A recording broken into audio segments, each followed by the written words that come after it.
오늘도 하나님께서 주시는 말씀이 우리 영혼의 양식이 되고 빛이 되기를 원합니다. 안녕하세요. 오늘교회를 섬기는 권호양 목사입니다.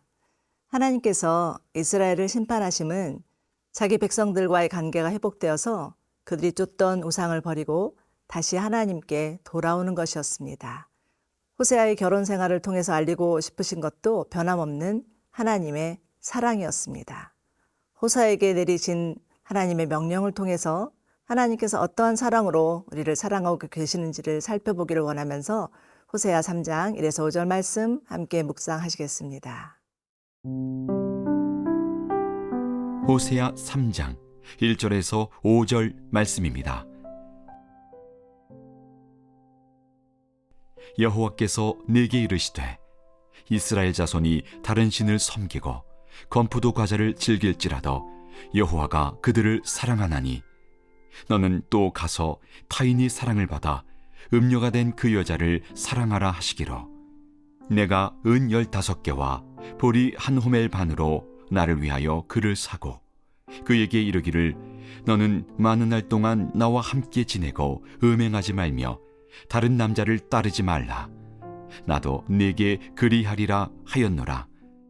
이스라엘 자손들이 많은 날 동안 왕도 없고 지도자도 없고 제사도 없고 주상도 없고 에봇도 없고 드라빔도 없이 지내다가 그 후에 이스라엘 자손이 돌아와서 그들의 하나님 여호와와 그들의 왕 다윗을 찾고 마지막 날에는 여호와를 경외함으로 여호와와 그의 은총으로 나아가리라. 하나님은 먼저 이스라엘을 향한 자신의 사랑을 알려주고 계십니다. 1절인데요. 이스라엘 자손이 다른 신을 섬기고 건포도 과자를 즐길지라도 여호와가 그들을 사랑하나니. 여기서 건포도 과자란 이방 신들에게 희생 제사를 드릴 때 먹는 음식을 말합니다. 이스라엘 백성들이 얼마나 우상 섬기기를 즐겨 하였는지를 잘 알 수 있죠. 그러나 그 다음 구절이 중요합니다. 여호와가 그들을 사랑하나니. 아무리 이스라엘이 우상 섬기기를 즐겨하여도 하나님의 사랑에는 변함이 없습니다. 그런데 우리는 세상에 길들여져서 이와 같은 하나님의 절대적인 사랑이 있음을 미처 깨닫지 못합니다. 늘 뭔가를 잘 해내야 칭찬과 인정을 받았고 그제서야 대가가 주어지는 삶을 살았기에 아무리 하나님이 말씀하셔도 받아들이지 못하는 것이죠. 심지어 부모의 사랑마저도 한계가 있는 조건적인 사랑이라 할 수 있습니다. 고로 하나님은 호세아를 불러 특이한 명령을 내리시는데요. 자신을 배반하고 다른 남자와 사랑에 빠진 고멜을 데려다가 다시 사랑하라는 것이었습니다. 1절 후반부를 다시 보실까요? 너는 또 가서 타인의 사랑을 받아 음녀가 된 그 여자를 사랑하라 하시기로. 여기서 가서라는 동사는 돌아올 마음이 전혀 없는 아내에게 찾아가서 반드시 데려와야 함을 뜻하고 사랑하라라는 동사는 깨어진 부부 관계를 회복하기 위해서 적극적으로 행동해야 함을 내포합니다. 그러니 하나님의 사랑은 끈질기고도 집요한 사랑이라고 할 수가 있겠죠. 켄 가이거라는 작가가 쓴 영혼의 추적자라는 책이 있습니다. 그 책에서는 아담과 하와로부터 사마리아 여인 삭개오 귀신 들린 자에 이르기까지 하나님을 떠나 방황하는 자들을 끝까지 찾아내어 품으시는 하나님의 사랑 이야기를 쓰고 있습니다. 하나님은 어떻게든 자신의 눈을 피해 도망가는 자들을 끝까지 추적하시는 하나님이시라는 내용이죠. 호세아는 하나님의 명령대로 자신의 부정한 아내 고멜을 데려오기 위해서 은 15개와 보리 한 호멜 반을 지불해야만 했는데 아마도 고멜이 남성들의 성적 쾌락을 위한 노예로 전락했던 것 같습니다. 그런데 사실 따지고 보면 고멜뿐만 아니라 하나님을 떠난 인간은 다 노예와 같은 존재입니다. 사단에게 사로잡혀 죄와 사망의 노예로 살아가는 것이 하나님을 떠난 인간의 현 주소라 할 수 있습니다. 스스로의 힘으로는 도저히 그 노예 상태를 벗어날 수도 없으며 아무리 발버둥을 쳐도 사단의 마수에서 벗어날 수 없는 연약한 자가 바로 인간입니다. 그러나 우리 인생의 반전은 하나님께서 이 비참한 죄를 보시고 대신 그 죄값을 치르시기 위해 예수님을 보내주셨다는 겁니다. 예수님께서 오셔서 십자가를 지심으로 인간의 모든 죄의 굴레는 벗겨지고 자유케 된 것이죠.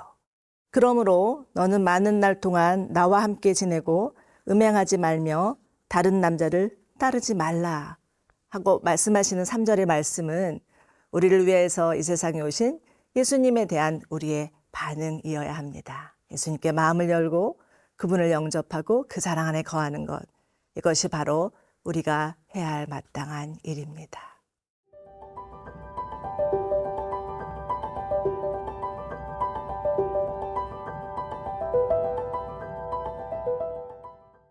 사절과 5절은 앞으로 일어날 이스라엘의 멸망과 장차 있을 종말에 대한 예언으로 하나님의 예언에는 이처럼 이중적 성격이 있습니다. 먼저 4절을 보시면 이스라엘 자손들이 많은 날 동안 왕도 없고 지도자도 없고 제사도 없고 주상도 없고 에봇도 없고 드라붐도 없이 지내다가 라고 말씀하고 있는데요. 이는 앞으로 있을 북이스라엘의 멸망과 아울러 남유다의 멸망으로 인해서 나라 잃은 민족이 되고 왕도 없고 하나님을 향한 예배도 없고 심지어 우상을 섬기던 악습마저도 끊어지는 것을 말합니다. 좀 더 구체적으로 살펴보면 왕도 없고 지도자도 없고란 리더십의 부재와 정치체제의 붕괴를 말합니다. 이스라엘이 더 이상 자주국가로서 존립하지 못할 것이라는 예언의 말씀이죠. 그리고 제사도 없고 주상도 없고는 종교체제의 붕괴입니다. 여기서 제사란 하나님 앞에 드려지는 형식적이고 위선적인 제사를 말하고 주상이란 이스라엘에 세워진 가나안 우상들의 기둥 같은 것으로서 실제로 북이스라엘에는 아세라 목상과 같은 우상의 기둥들이 셀 수 없이 많았다고 합니다. 하나님은 이러한 제사와 기둥을 더 이상 허용치 않으시고 다 파하시겠다고 말씀하시는 것이죠. 마지막 에봇도 없고 드라빔도 없이 지내다가 해서 에봇은 대제사장을 위한 거룩한 의복으로 하나님의 뜻을 묻기 위한 도구로도 쓰였죠. 그리고 드라빔은 고대인들이 가지고 다녔던 작은 규모의 우상으로 미래의 일이나 감추어진 일을 알기 위해서 주술적으로 사용하던 도구였습니다. 그런데 하나님께서 이 두 가지를 한데 묶어서 말씀하신 것은 하나님의 신탁을 얻기 위해서 사용되었던 에봇마저도 어느새 인간의 사사로운 욕심을 채우기 위한 용도로 전락하였음을 보여주고 있습니다. 그러나 하나님께서 이스라엘의 이 모든 것을 다 없애시는 것은 이들을 깡그리 무너뜨리기 위함이 아니죠. 5절을 보십시오. 그 후에 이스라엘 자손이 돌아와서 그들의 하나님 여호와와 그들의 왕 다윗을 찾고 마지막 날에는 여호와를 경외함으로 여호와와 그의 은총으로 나아가리라. 여러분, 하나님의 심판에는 반드시 하나님께서 계획하신 회복의 시점이 있습니다. 그리고 그 회복은 전인적이고도 총체적인 회복으로 모든 이스라엘 백성들이 진심으로 하나님께 돌아와서 하나님을 경외하고 그 결과 하나님으로부터는 최상의 복을 누리는 것을 말합니다. 특히 마지막 구절의 은총이라 함은 선, 아름다움, 복락, 번영, 행복 등을 총망라한 단어로서 영적으로든 육적으로든 최상의 상태에 이르는 것을 말합니다. 실제로 이스라엘은 나라 잃은 민족으로서 온갖 서름을 겪었는데 하나님은 그 기간 동안 그들 안에 있었던 우상 숭배의 찌꺼기를 빼내십니다.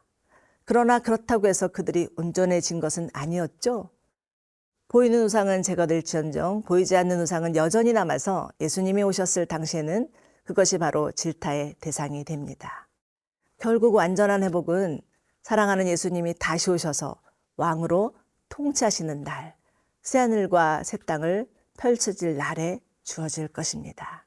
그러니 여러분, 가장 좋은 것은 아직 오지 않았다는 믿음으로 장차 오실 예수님을 바라며 지금의 어려움에 함몰되지 아니하고 신랑이신 예수님을 기다리는 정결한 신부의 삶을 사시기를 바랍니다.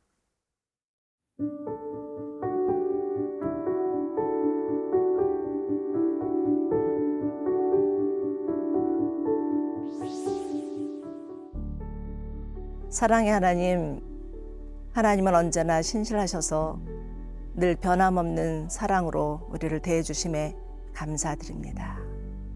우리 안에 있는 우상들이 제거될 수 있도록 날마다 은혜를 베풀어 주시고 장차 있을 새하늘과 새 땅을 고대하며 순결한 주님의 신부로 살게 하여 주시옵소서. 우리의 신랑이신 예수님의 이름으로 기도드립니다. 아멘.